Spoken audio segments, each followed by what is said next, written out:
self-care in some form, because we're talking about bettering ourselves. Yeah. Things to improve your health today. Meditation, getting massage, Epsom salt bath. Self-care. Yeah. Foam roller, lacrosse ball. How are you resting and recovering? Yeah. It can be active recovery. Like, it's just dependent on what you're doing. I mean, I would say that foam rolling and lacrosse balling isn't resting. Yeah, you're right.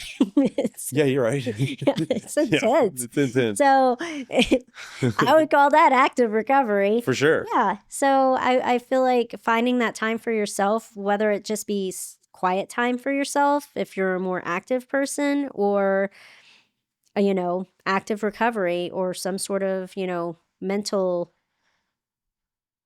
reconnection.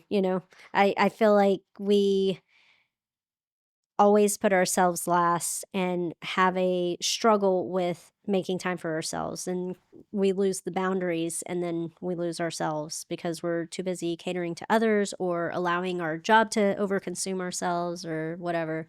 So having that time for yourself is really important. It also gives you time to reflect.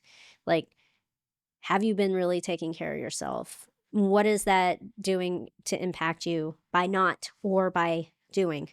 And what changes could you make to better your next week? Just kind of self-check. Yeah. Self-care.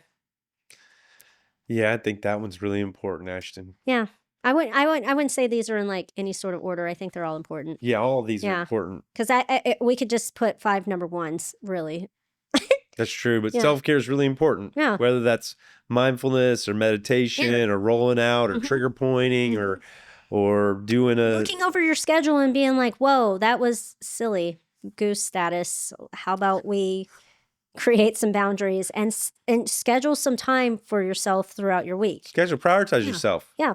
Because the more you take care of yourself, the more you can give to others if you're a giver.